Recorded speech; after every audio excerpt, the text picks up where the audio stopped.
Nous allons donc parler maintenant du livre des Proverbes, le livre des Proverbes qui est, nous l'avons dit, l'expression par excellence de la littérature de la sagesse dans la Bible hébraïque. Le livre des Proverbes qui est un corpus, là encore, qui rassemble différentes citations, probablement compilées à l'époque salomonienne. Ça aussi, on en a parlé dans l'introduction, mais on va essayer d'aller un peu plus en profondeur maintenant que nous nous concentrons sur ce livre. J'ai donné, comme à l'accoutumée dans cette formation, une espèce d'accroche qui pourrait refléter ce que j'estime être le cœur du livre des Proverbes, à savoir le bon sens divin. Le titre provient directement de la suscription de Proverbes chapitre 1, verset 1, les Proverbes de Salomon, Mishlei en hébreu. Et ces proverbes sont des courtes paroles qui vont être en quelque sorte le genre du livre à part entière. Alors évidemment, il y a différents types de proverbes, mais ce type de citation, c'est ces éléments discursifs très courts, très proches de ce qu'on entend aujourd'hui par Twitter, mais plutôt d'une sagesse proverbiale ici avec un focus particulier, sont effectivement à la fois le genre du livre et son titre. Les proverbes sont une invitation à poursuivre la sagesse divine, même si dans une certaine mesure le but est de rester très général. Le livre des Proverbes ne vise pas simplement à aller dans le détail des difficultés qu'un homme peut rencontrer dans sa vie.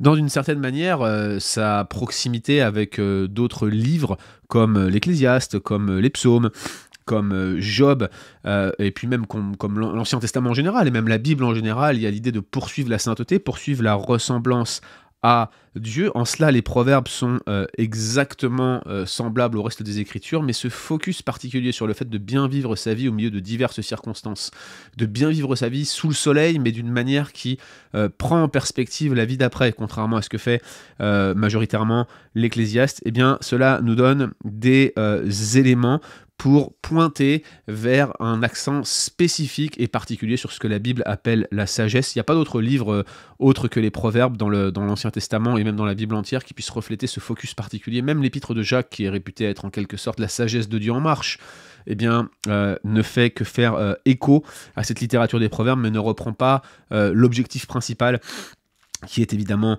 de vivre sa vie d'une manière pieuse, de vivre sa vie d'une manière sage devant Dieu.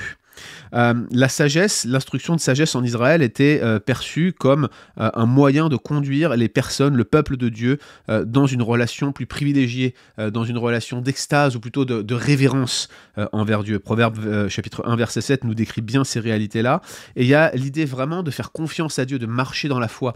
Donc vraiment le voie de la sagesse, c'est vraiment une expression de foi, une expression de crainte de Dieu, une expression d'obéissance, mais pas d'obéissance froide, vraiment de confiance en Dieu pour diriger nos pas, et finalement, au travers de cette attitude qui consiste à faire confiance à Dieu, à marcher dans ses voies, à lui obéir, eh bien, de refléter le chemin de la justice, de la sainteté et de l'engagement sur cette terre. Les proverbes développent un certain nombre de thèmes qui sont déjà présents dans le Pentateuque et dans la loi mosaïque en particulier.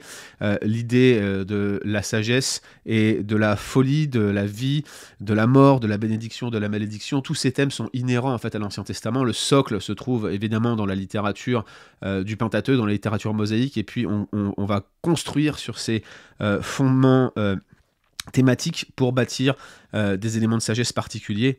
La connaissance de Dieu, telle qu'enseignée par Moïse et les prophètes, finalement va être complétée par cet aspect sapiental de la sagesse, cet aspect sapiental des écrits. Dans toutes les autres parties de l'Ancien Testament, on voit Dieu en relation avec les aspects de la vie en particulier, mais les proverbes sont particuliers en ce qu'ils donnent des instructions générales et des instructions précises sur la manière dont le peuple de Dieu peut à la fois distinguer ce qu'est la sagesse au sens strict du terme, mais c'est pas évident. Le bon sens, le gros bon sens, n'est pas toujours évident. On le voit parfois avec nos attitudes irrationnelles, et puis également parfois dans ce qu'on voit du monde autour de nous qui parfois sans dessus dessous a perdu tout sens des réalités. Et c'est ce qu'on le voit avec certaines inversions de valeurs, ou même des inversions biologiques telles qu'on les vit aujourd'hui. Eh bien, le livre des Proverbes nous invite à revenir à la table de la raison, à la table du bon sens, un bon sens bibliquement informé, un bon sens divinement dirigé. Voilà ce que le livre des Proverbes se propose de faire. Voilà ce qu'est un proverbe, donc des courtes citations avec un focus sur le fait de bien vivre sa vie devant la face de Dieu. Alors on a défini un proverbe, on a parlé de ce qu'est la sagesse, l'idée de quelque chose qui ressemble de près ou de loin à une manière de bien vivre sa vie devant sa face de Dieu, la crainte de l'éternel, l'obéissance à l'éternel. Et si l'on compare le type de sagesse biblique versus les autres sagesses, on se rend rapidement compte que la sagesse qui se trouve dans les Écritures trouve son fondement dans la moralité divine, dans la révélation que Dieu donne de lui-même, contrairement à la sagesse que l'on retrouve dans les autres écrits. Les évidences, les indices comparatifs que l'on possède nous montrent que la sagesse était destinée essentiellement à vivre dans une vie, à vivre une vie telle que selon les méandres que les dieux avaient eux-mêmes institués. En fait, c'était un peu une bataille contre Dieu ou contre les dieux. C'était un peu l'homme contre son Dieu, un peu la sagesse des peuples du Proche-Orient ancien. La sagesse des Écritures, c'est l'homme qui vit selon ce que son Dieu, avec un grand D, lui enseigne dans l'Alliance. Alors, quelques données d'arrière-plan, hein, la paternité et la date notamment de rédaction des Proverbes. On a mentionné la suscription il y a quelques instants qui attribue l'ensemble des proverbes à Salomon, les proverbes de Salomon, fils de David, roi d'Israël. Ce titre donne peut-être l'impression que Salomon a soit compilé, soit été l'auteur de tout le livre des Proverbes. Et le nom de Salomon d'ailleurs revient 3 fois dans le livre des Proverbes. Vous l'avez donc chapitre 1, verset 1, chapitre 10, verset 1, chapitre 25, verset 1, et donc on pourrait avoir à mains égards cette impression, et c'est vrai que de toute façon, quoi qu'on dise, la figure de Salomon est absolument centrale dans le livre des Proverbes, mais il y a d'autres mentions en termes de paternité. Vous avez les sages, ou les hommes sages, chapitre 22-17, chapitre 24-23, et puis il y a 2 rois qui sont mentionnés, de toute évidence des rois qui ne sont pas israélites, parce qu'ils n'appartiennent à aucune des généalogies du royaume du Nord ou du royaume du Sud que nous retrouvons dans l'Ancien Testament. Nous avons Agour, chapitre 30, verset 1, nous avons Lemuel, chapitre 31, verset 1, ces 2 rois donc qui ne sont probablement pas israélites et qui montrent que finalement si Salomon est la figure qui est associée au proverbe et à juste titre et à la littérature de la sagesse dans son ensemble, eh bien ces 2 rois qui ont manifestement des proverbes à leur actif ne sont pas directement israélites.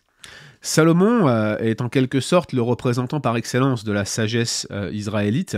La contribution de Salomon au proverbe va faire l'objet de bien des discussions jusqu'à encore aujourd'hui, même si on se demande réellement combien de temps ont pris la collection de ces proverbes. On voit typiquement que Ézéchias en a compilé au moins une partie, mais la question qui se pose lorsqu'on voit la compilation d'Ézéchias et puis même l'entourage de Salomon, la question qui se pose, c'est est-ce que ce sont des collections de proverbes que Salomon a récoltées ou des devises qu'il a lui-même prononcées?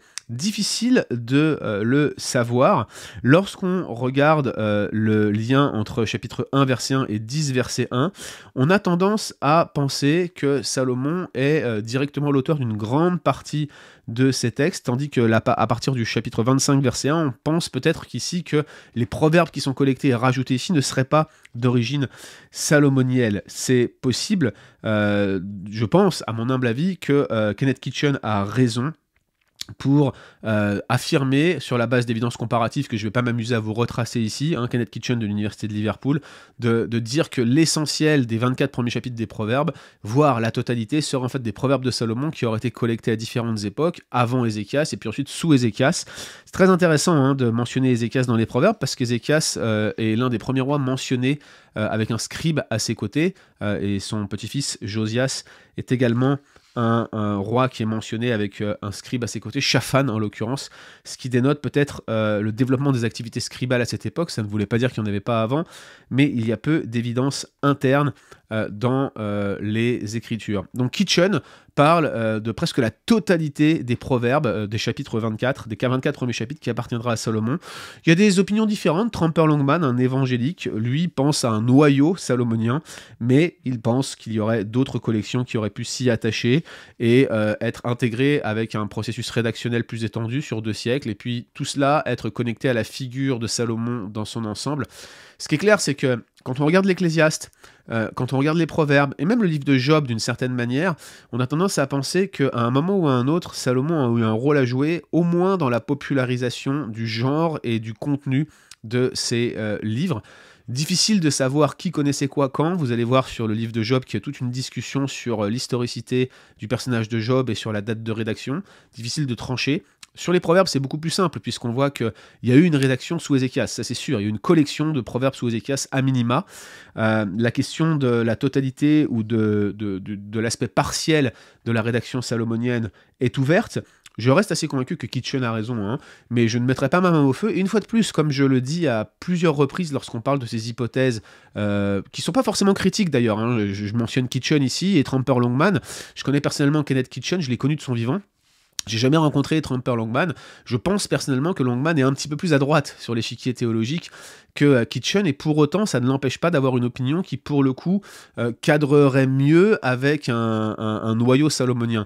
Les deux opinions s'accordent parfaitement avec une lecture classique du livre des Proverbes. Dans tous les cas, il faut simplement rappeler ici que Salomon et sa figure offrent une perspective, je dirais, paternaliste au livre des Proverbes et à la littérature de la sagesse dans son ensemble.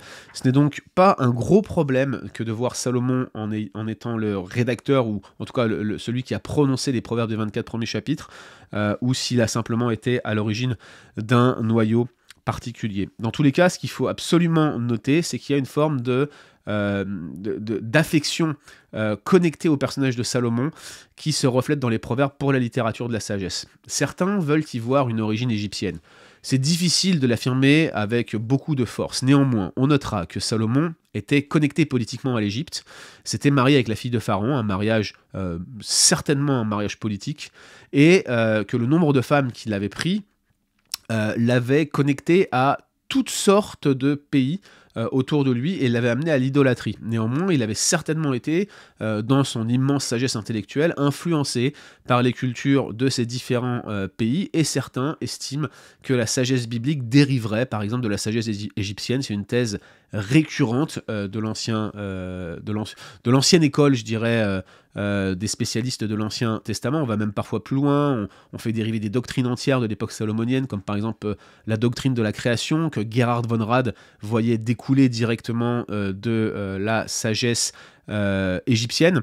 À titre personnel, je pense que là encore, on marche sur des œufs, on est sur de la spéculation, mais une fois de plus, il est évident que les différentes alliances politiques de Salomon et son intérêt pour la littérature de la sagesse vont donner une forme un booster. Je pense que c'est le mot qui convient, oui, vraiment un accélérateur à la littérature de la sagesse dans la perspective de la rédaction des proverbes et puis de toute la littérature qui va suivre, si tant est que l'Ecclésiaste par exemple soit bien rédigé par Salomon. C'est Mathieu Caron qui vous en parlera, mais si l'on reprend l'idée que le livre de Job est plus ancien, on voit que la littérature de la sagesse, elle précède l'époque salomonienne. C'est en tout cas ce que moi je pense, mais il n'en reste pas moins que la figure de Salomon est associée grandement à la littérature de la sagesse, et ça nous permet de comprendre un petit peu le process rédactionnel d'au moins 2 siècles qui a eu lieu entre le moment où Salomon a soit collecté, soit prononcé, soit rédigé quelques proverbes qui ont circulé, soit par petits corpus, soit indépendamment, et le moment où ils vont être compilés par les gens d'Ézéchias, et ensuite augmentés avec ces proverbes d'Agour et ces proverbes de Lemuel. Voici donc pour la discussion sur la paternité et sur la rédaction de ce livre des Proverbes. Alors, quel est le genre de ces proverbes? Peut-être juste avant qu'on parle de genre, juste rappeler quelques éléments de contexte que je voulais absolument vous dire. On va juste revenir en arrière un instant parce que je ne veux pas louper cette information-là. Pardonnez-moi pour ces flashbacks, mais ça permet de vérifier si vous suivez, n'est-ce pas? N'oubliez pas que même si le cours est préenregistré, je vous surveille, je vous vois. Juste la mention d'un sujet de débat parmi les spécialistes.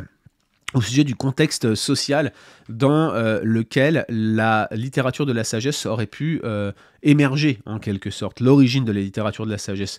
Beaucoup affirment que des écoles existaient, des écoles qui étaient en quelque sorte des écoles associées à une pratique scribale, mais également au développement de littérature de la sagesse. Pourquoi ? Parce qu'on a finalement de telles écoles ou des choses assimilées qu'on retrouve à la fois dans la Babylone ancienne, y compris dans un peu plus tardif l'époque néo-babylonienne, mais aussi dans le monde égyptien antique. De telles écoles existaient pour les élites et il est souvent supposé que la littérature de la sagesse prend forme au milieu des élites du peuple qui avaient donc cette capacité de réflexion, capacité philosophique, appelons-la ainsi, de réfléchir sur les grands enjeux de la vie et de leur donner forme écrite. C'est tout à fait probable. Et je crois qu'il faut accepter que possiblement la littérature de la sagesse vient d'en haut, autrement dit des élites qui réfléchissent sur le sens de la vie et qui décident de diffuser ce qu'ils pensent être l'idéologie ou la grille d'analyse du monde qui les entoure. Mais je garde en tête que nous n'avons aucune trace de telles écoles qui seraient apparues en Israël ancien. J'aimerais d'ailleurs faire un parallèle avec ce dont nous avons discuté lors du cours AT3 sur la littérature prophétique, avec les fameuses écoles de prophètes associées à la figure d'Élie et d'Élisée, Élie notamment. Là encore, c'est très intéressant, très ingénieux, ça serait extraordinaire de découvrir une chose pareille, mais on n'a aucune trace de telles écoles de prophètes. C'est une théorie alléchante, mais sur laquelle je suis grandement spéculatif. Je dirais la même chose donc sur ces écoles de formation à la sagesse ou ces écoles de vie, comme certains ont pu l'affirmer. Je reviens sur le genre des différents proverbes. Oui, c'est possible qu'il y ait des connexions entre la sagesse que l'on retrouve dans le monde antique, en Égypte en particulier, et la sagesse, la littérature de la sagesse telle qu'on la trouve dans la Bible, mais ces connexions, premièrement, ne sont pas absolues, il n'y a pas un lien d'équivalence, il y a quand même des divergences majeures, et quoi qu'il en soit, on gardera en tête que la sagesse, même dans le Proche-Orient ancien, eh bien, est un motif qui a plusieurs facettes, qu'on peut aborder sous différents angles, et j'insiste bien là-dessus parce que vous allez voir que c'est la même chose dans la littérature biblique, et il y a différents types de proverbes qu'on va passer brièvement en revue maintenant, qui nous montrent que ce caractère multifacette de la littérature sapientale de l'Ancien Testament, des proverbes en particulier, est tout à fait cohérent avec ce que l'on trouvait dans, au temps de Salomon et même avant, sur la littérature de la sagesse du Proche-Orient ancien. C'est assez difficile dès lors de créer des passerelles trop étroites ou trop directes entre ce qui se passait en dehors d'Israël et en Israël. Comme souvent, ces évidences, ces indices comparatifs peuvent nous donner un certain éclairage pour l'interprétation et l'analyse, mais il ne faut pas pousser trop loin les relations que l'on pourrait prétendre découvrir entre ces différents textes, surtout ne pas leur donner une trop grande valeur interprétative lorsque nous n'avons pas de confirmation absolument formelle de lien ou de citation qui en serait faite. À ma connaissance, rien n'est réellement prouvé. En tout cas, rien ne peut être démontré en termes d'allusion, en termes de procédés, de connexion entre ces textes dans la littérature proverbiale. Parlons du genre donc des proverbes. Quel genre de proverbes nous allons trouver dans le livre des proverbes ? Tout d'abord, il y aura ce qu'on appelle plutôt des instructions et puis éventuellement ce qu'on pourrait qualifier de mise en garde, admonition peut-être, c'est un mot un peu vieilli. Si vous regardez le caractère de l'instruction qui est donnée au début du livre des Proverbes, notamment chapitres 1 à 9 dans les Proverbes, c'est tout à fait proche des mises en garde et des instructions de sagesse que l'on retrouvait ici dans la littérature mésopotamienne et égyptienne. Il y a deux formes d'instructions qu'on peut retrouver. Il y a celle où on va avoir un titre, un prologue et un texte. Il y a souvent un titre et un prologue, pardon. Et puis ensuite, vous avez ensuite un texte. Ce sont les deux formes que l'on va retrouver. Et ces deux formes, titre et prologue, et puis ensuite le texte lui-même, se retrouvent également dans la littérature des proverbes, notamment dans les 9 premiers chapitres. Alors bien sûr, ce qui est difficile, c'est d'identifier quels sont exactement les proverbes et qu'est-ce qui constitue un proverbe. Est-ce que ce sont simplement deux lignes dans les proverbes ou des groupes de deux lignes que l'on retrouve dans la Bible hébraïque? C'est la grande question et tous les spécialistes ne sont pas d'accord là-dessus. Ne prenez pas pour acquis ce que vous trouvez dans vos Bibles, c'est un choix interprétatif quand on vous regroupe les proverbes ensemble, y compris, je le rappelle, et je ne le rappellerai jamais assez, quand il s'agit de dire où commencent et où s'arrêtent les chapitres. La versification de la Bible est un travail qui a été fait très tardivement, c'est un travail médiéval. Dans le livre des proverbes, le genre de l'instruction, le genre de la mise en garde va véritablement façonner les 9 premiers chapitres et il va souvent prendre la forme d'instruction familiale dans lequel le père, en majorité, mais parfois la mère, vont préparer leur fils ou leur fille, plutôt leur fils d'ailleurs, à bien vivre leur vie. Regardez le ton qui est donné notamment à Proverbes chapitre 1, regardez le verset 8 de Proverbes chapitre 1, regardez les instructions paternelle que l'on retrouve, mon fils prends garde à tes voix, etc., etc. L'instruction donc consiste essentiellement à une invitation à écouter et des mises en garde, des exhortations, des paroles d'encouragement qui devraient donc motiver ce fils, cet enfant qu'on imagine comme un premier-né, à bien vivre sa vie et surtout à ouvrir ses oreilles pour recevoir la sagesse. Donc on a des exhortations parentales, des prohibitions avec parfois des promesses associées, parfois des menaces. Il y a la personnification de la sagesse au chapitre 8, vous l'avez certainement remarqué, un chapitre probablement l'un des plus connus du livre des Proverbes.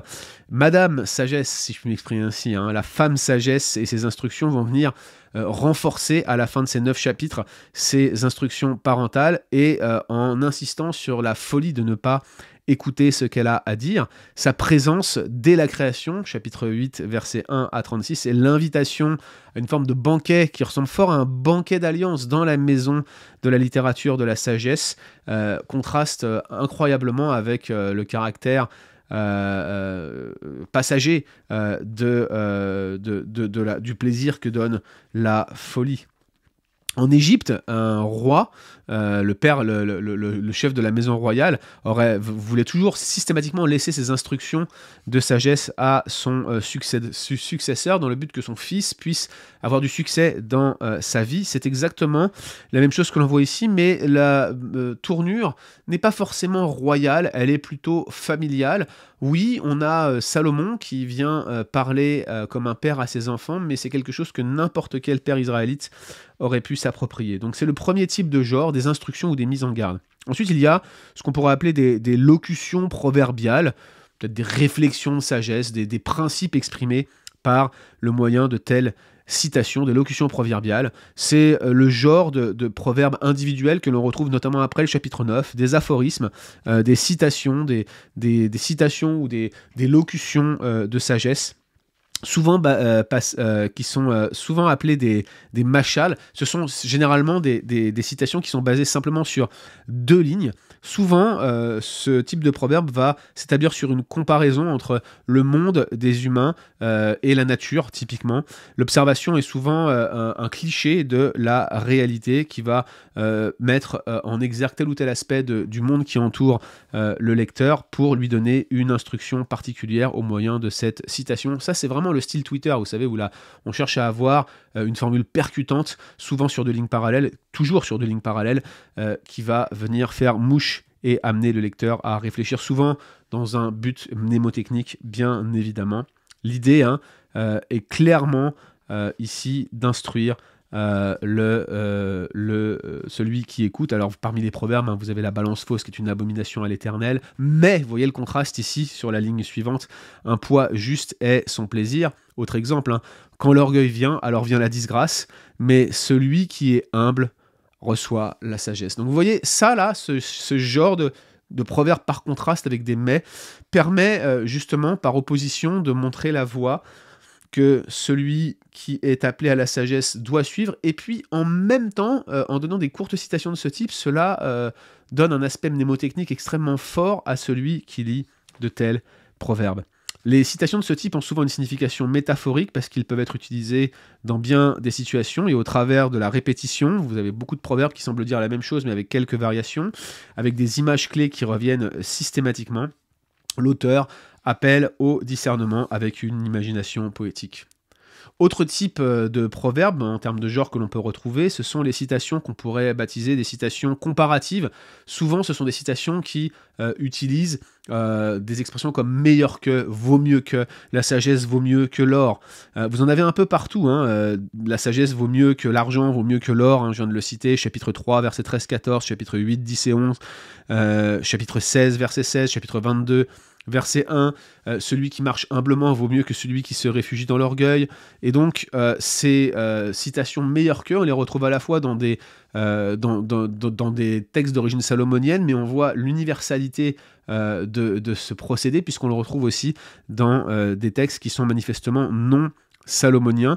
Plus on avance dans le livre des Proverbes, à partir du chapitre 16, plus on a de citations qui reprennent des évidences comparatives de ce style avec des plus ou des moins. Donc ça, c'est important de le noter. Vous avez aussi des citations numériques, ça c'est très intéressant. Citations numériques où on a quelques exemples. Alors il y a 3 choses et même 4 que l'Éternel est. Vous savez, c'est ce genre de formulation là que l'on retrouve. Ils peuvent prendre différentes formes, souvent au moyen d'une addition, comme pour montrer l'absoluité d'une affirmation sur ce que Dieu est ou sur ce que Dieu aime. Vous avez aussi des acrostiches. Alors on va parler en détail des acrostiches, mais c'est un procédé alphabétique, poétique, d'arrangement d'un proverbe. Et sachez que le proverbe 31 est typiquement en fait un chapitre qui est organisé en acrostiche à partir du verset 10 de Proverbe 31. Là encore, je ne vais pas m'attarder trop sur Proverbe 31. Pour ceux qui ont suivi notre cours sur la littérature historique de l'Ancien Testament, vous vous souvenez certainement de la connexion entre le livre de Ruth et le livre des Proverbes. Je vous renvoie là encore à ce cours pour vous qui l'avez suivi. Et si vous ne l'avez pas suivi, on va le réoffrir en 2023 en cours d'archives. Restez connectés, vous pourrez en profiter et vous allez voir que pas mal de choses que je dis ici trouveront un débouché pour vous. Donc on a des acrostiches alphabétiques en Proverbe 31 à partir de 31-10 avec un hymne donc, qui célèbre une héroïne, une femme, et cette femme est probablement modelée, cette femme de Proverbe 31, d'après le personnage de Ruth. On a aussi des béatitudes. Alors, on en a discuté à propos de certains psaumes ici, notamment avec le mot achéri. Les béatitudes, c'est plus que des souhaits de bonheur, ce sont des bénédictions.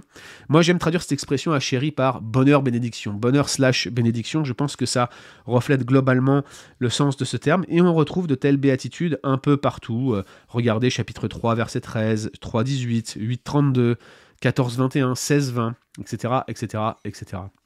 Donc voilà pour quelques aspects du genre que l'on va retrouver dans Proverbes. Alors ici encore, c'est non exhaustif, c'est les genres majoritaires que l'on va retrouver dans le livre des Proverbes, des instructions, des mises en garde, des citations ou des locutions proverbiales, appelez ça comme vous voulez, des citations comparatives, des affirmations numérologiques, des acrostiches alphabétiques, et puis j'ai mentionné aussi des béatitudes, c'est la majeure partie des proverbes ou des types de proverbes que l'on va retrouver dans l'Ancien Testament. J'aimerais également dire quelques mots sur le caractère situationnel des proverbes. C'est très important de le noter parce que dans les proverbes, on a parfois le sentiment d'avoir affaire à soit des promesses, soit des menaces. En réalité, il n'en est rien. Les éléments qui sont mentionnés dans les proverbes, comme par exemple « instruis l'enfant dans la voie qu'il doit suivre, et quand il sera vieux, il ne s'en détournera pas ». Ce n'est pas une promesse que nous avons ici, c'est plutôt l'affirmation d'une réalité qui marche le plus souvent. Il est évident que celui qui instruit son enfant dans la voie qu'il doit suivre, généralement amène son enfant à une obéissance dont il ne se détournera pas à l'âge adulte. Évidemment, il y a des exceptions, évidemment, il y a plus que des exceptions, c'est une marche générale, ce n'est pas un commandement absolu, et c'est la même chose pour les menaces. Le psalmiste, dans le psaume 73, se plaint que ceux qui font le mal sont gras et replets, que rien ne leur arrive pendant leur vie, et puis c'est seulement quand il s'approche des sanctuaires de Dieu qu'il comprend que ces hommes sont placés sur des voies glissantes. Alors comment concilier ça avec les apparentes menaces ou promesses que l'on retrouve dans le livre des Proverbes? Tout simplement en nous nous souvenant que le livre des Proverbes nous propose un espèce de coup d'œil sur ce que la vie est en général. Le proverbe n'est pas à proprement parler contextuel, ne correspond pas directement à une réponse à une situation précise, ne fait pas référence forcément à des menaces ou à des promesses, mais vous donne des vérités générales qui sont généralement connectées à la vie telle qu'elle se déroule sous le soleil, avec la souveraineté de Dieu, en lien avec la souveraineté de Dieu, et ce caractère situationnel nous rappelle que c'est en Dieu que nous devons nous confier. Il n'y a pas de promesse claire dans le livre des Proverbes. Il n'y a pas non plus de menaces formelles dans le livre des Proverbes. Il y a tout simplement des conseils pour bien vivre sa vie, avec ce rappel général que celui qui fait n'importe quoi dans sa vie risque fort d'en payer les conséquences. C'est juste du gros bon sens, et en l'occurrence du bon sens divin. Et c'est pareil pour la bénédiction que l'on reçoit en obéissant. Donc il n'y a pas une promesse que si vous instruisez vos enfants dans la voie qu'ils doivent suivre, que vous allez avoir des enfants qui vont forcément suivre le Seigneur. Beaucoup se sont appropriés ces citations comme si elles étaient des promesses qu'ils allaient réaliser en quelque sorte la conversion de leur enfant par la qualité de leur éducation. Et j'ai rencontré dans mon ministère de nombreux parents qui étaient complètement découragés parce qu'ils pensaient que l'abandon de la foi de l'un de leurs enfants était la conséquence du manque d'instruction qu'il leur avait donné. Je ne crois pas qu'on puisse tirer des conclusions aussi rapides, tout simplement à cause de la nature situationnelle des proverbes. De même, ce ne sont pas des commandements, et j'insiste bien là-dessus. Les proverbes en soi nous indiquent des préceptes de sagesse. Ce n'est pas pour nous interdire ou nous autoriser que les proverbes parlent. Évidemment, ils reflètent des interdictions bien établies dans l'Ancien Testament, des interdictions éthiques, des prohibitions, ils reflètent des commandements, le fait de ne pas tuer, le fait de ne pas s'associer avec ceux qui commettent le mal, avec ceux qui répandent le sang. Tout cela trouve un écho antérieur dans la loi de Moïse, mais ça ne veut pas dire que les proverbes en soi ont la forme d'un commandement. C'est pour notre bien que ces préceptes de sagesse sont rappelés, pas pour nous donner une prohibition formelle. En tout cas, cela nous donne une prohibition en nous renvoyant à des textes de loi. Et cela nous conduit directement à ces difficultés de traduction que l'on a dans le livre des Proverbes, avec parfois des mots qui sont suppléés. Alors c'est le problème de la poésie hébraïque, où souvent, pour respecter le système métrique, on a dit que les deux éléments clés de la poésie dans la Bible hébraïque, et les proverbes sont organisés de manière poétique, c'est le parallélisme, on le retrouve dans les proverbes, mais aussi le mètre, qui est absolument identique entre la première et la deuxième ligne de ce parallélisme. Or, pour respecter le mètre, il était commun pour les Hébreux de supprimer un mot et de demander finalement, ou de implicitement suggérer à l'auteur de suppléer lui-même au lecteur, de suppléer lui-même ce mot. Vous savez, on a un peu une trace de ça dans notre poésie occidentale moderne, quand par exemple vous avez une phrase dans les anciens hymnes qui se termine par « encore », il était fréquent de mettre une apostrophe plutôt que le « e », de façon à ne pas prononcer le « e », afin justement de gagner une syllabe dans le système métrique que nous utilisions pour la poésie. C'est un peu la même chose ici, cela crée des difficultés de traduction. Mais il y a aussi notoirement des mots qui ont un double ou triple sens. La polysémie des mots en hébreu est absolument marquée, et parfois cela génère des difficultés interprétatives majeures. L'un des exemples qui me vient à l'esprit au moment où j'enregistre ce cours, c'est ce fameux débat sur lequel mon ami Mathieu Caron et moi, nous avons à maintes reprises jeté un pavé dans la mare sur la correction physique des enfants. Car l'idée d'une correction physique des enfants ne se trouve exclusivement que dans le livre des Proverbes, avec l'idée que celui qui ménage son bâton a de la haine pour son fils. Ici, il y a interprétation majoritaire qui voit le bâton comme un bâton de correction, soit comme un bâton littéral, ça c'est quand même très peu de gens qui défendent encore cette thèse aujourd'hui, mais certains ont pu le défendre sur la base des proverbes, soit comme un euphémisme pour signifier la correction dans son ensemble, ou alors le fameux chevet pourrait être un bâton de direction pour celui qui dirige sa famille. Ça peut inclure la correction, mais le but n'est pas d'exprimer l'idée de correction. Or, dans ces 6 passages de Proverbes, il y a un débat pour savoir si réellement il faut corriger ses enfants, ou bien si le texte nous demande tout simplement d'exercer un leadership bienfaisant et bienveillant sur notre progéniture. Personnellement, avec Mathieu Caron, j'opte pour la deuxième option, et si cela vous intéresse, on a un podcast, même 2 podcasts je crois, et un texte qui a été écrit par Mathieu, qui d'ailleurs a été repris dans le livre de Miles Van Pelt, le manuel d'Hébreu, où on avait tous écrit un peu des vignettes. Moi-même j'en ai fait 1 ou 2, je crois que sur Caïn et Abel, dans ce manuel d'Hébreu. Et vous pouvez donc retrouver cette très bonne méthode pour apprendre l'hébreu. Et dans ce livre, vous avez donc un travail de Mathieu Caron, un papier de recherche de Mathieu Caron sur la correction des enfants dans l'Ancien Testament et dans le livre des Proverbes en particulier. Et vous pouvez retrouver l'intégralité de ce texte sur Le Bon Combat en faisant quelques recherches. La question ici, c'est la traduction du mot bâton, shevet. Est-ce qu'il faut le comprendre comme un bâton de correction ou bâton de direction? Pour moi, il y a 2 erreurs classiques qui sont faites dans la traduction de ce texte. Premièrement, même 3, allez, j'en mentionne 3, il y en a plus que 3, mais les 3 principales. Le premier, c'est de considérer qu'on parle d'enfant ici, alors que le mot nahar se prête plutôt à un adolescent, voire à un esclave. Le deuxième, je l'ai dit, c'est de traduire bâton par verge de correction plutôt que par sceptre de direction. Et à mon avis, c'est la deuxième option qui est la meilleure. Et puis la troisième, c'est la tournure, le ton qu'on utilise dans la formulation finale de la traduction, qui souvent présente ces 6 passages comme des commandements, et si ce ne sont pas des commandements, presque comme des injonctions.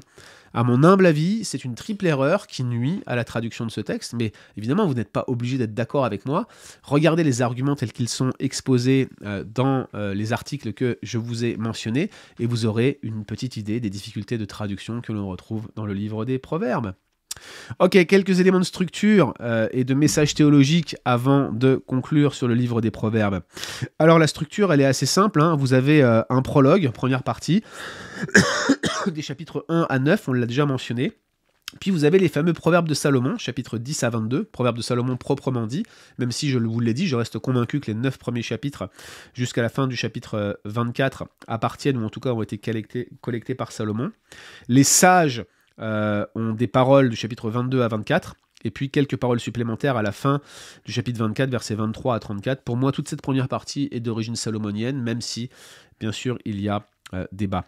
Et puis ensuite, vous avez chapitres 25 à 29, les proverbes d'origine salomonienne ou d'arrière-plan salomonien collectés par Ézéchias. Chapitre 30 à 33, chapitre 30, l'oracle d'Agur. Chapitre 31, l'oracle de Lemuel. Alors qu'est-ce qu'on a comme thèmes principaux dans ce livre des Proverbes? C'est très difficile de déterminer des thèmes principaux parce que le livre des Proverbes, en quelque sorte, va aller dans beaucoup de directions du fait qu'il touche à tous les domaines de l'existence.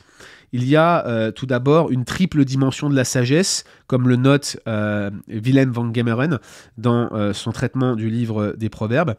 Il parle tout d'abord d'une illumination transcendante de Dieu, la crainte de l'Éternel, donc elle vient d'en haut, c'est une révélation et ça nous amène à craindre Dieu.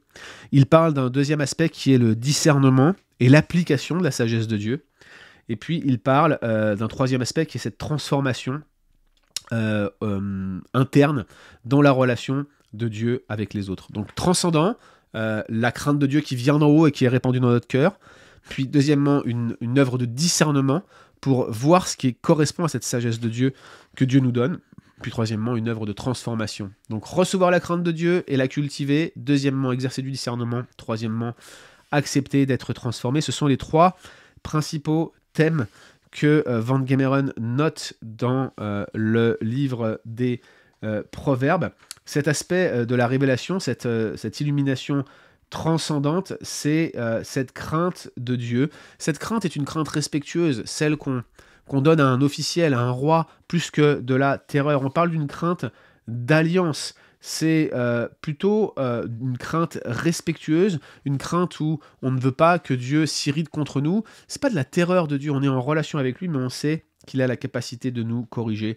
Alors on veut se soumettre à lui. La base, en fait, de la piété israélite, c'est la crainte de l'Éternel, chapitre 1, verset 7, qui est bien mieux comprise dans une forme d'adoration, d'admiration de Yahweh. L'idée que Yahweh est incompréhensible, qu'on ne peut pas l'atteindre, qu'il est au-delà de toute notre pensée, et donc on l'adore. Dieu se révèle lui-même, nous sommes appelés à la dépendance de Dieu, et nous savons que nous ne pouvons le faire sans révélation spéciale.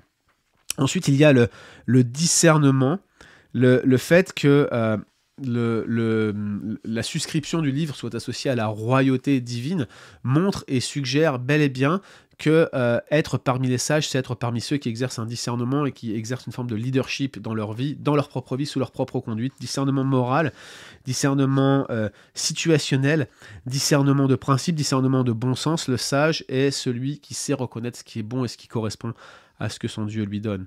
Qui dit discernement, bien sûr, dit une bonne connaissance de la base qui sert à discerner de la grille d'évaluation de ce monde et donc de la parole de Dieu. La crainte de l'Éternel et le discernement vont ensemble et sont toutes deux connectées à la parole de Dieu, sont bibliquement informées par la révélation divine. Et puis, bien sûr, il y a cette transformation. Ça, c'est vraiment l'aspect central qui amène la littérature de la sagesse biblique à être si différente de toutes celles qui l'entourent dans le Proche-Orient ancien, cet aspect transformationnel qui montre, qui ne se trouve pas dans la littérature de la sagesse du Proche-Orient ancien et qui suggère, dans la perspective théologique, dans le cadre théologique de l'Ancien Testament, que le discernement et la crainte de Dieu répandus dans nos cœurs nous conduit à une transformation intérieure progressive, cette sanctification progressive. Seule la sagesse de celui qui est saint ouvre la porte à une vraie... Seule la connaissance de celui qui est saint ouvre la porte à une vraie sagesse, chapitre 9, verset 10, et seule une telle connaissance peut nous amener à une transformation active de notre cœur. Par conséquent, lorsqu'on considère ces instructions, ces invitations, toutes ces choses qui nous appellent au discernement dans la parole de Dieu, nous comprenons dès lors que la sagesse divine est l'œuvre de Dieu pour, nous connecter à lui. C'est une œuvre d'alliance, elle est répandue dans le cœur, dans la vie, dans l'existence de ceux qui sont en alliance avec Dieu, pour leur donner du discernement, afin qu'ils soient transformés par la présence de cette crainte de ce Dieu dans leur vie. Je terminerai avec quelques mots de la sagesse dans le Nouveau Testament. Il est évident que la sagesse se retrouve partout dans le Nouveau Testament, non seulement par des citations, par des références directes qui existent dans le Nouveau Testament, mais également au travers de certains aspects, de certains motifs clés qui, sans être connectés verbalement ou avec des connexions claires avec le livre des Proverbes, nous laissent à penser que nous avons ici quelque chose qui va bien plus loin et qui est une connexion en arrière-plan, vous voyez. Par exemple, le logos par lequel Jean ouvre son évangile, cette parole logos qui existait avant la fondation du monde, fait tout à fait penser à cette sagesse préexistante par laquelle le monde a été créé. Cette sagesse était là à la création, cette parole était là à la création. On dirait que la parole de Dieu et la sagesse sont presque équivalents ici, si ce n'est qu'ils le sont réellement. Paul aussi affirme dans Corinthiens que la vraie sagesse est révélée à la croix.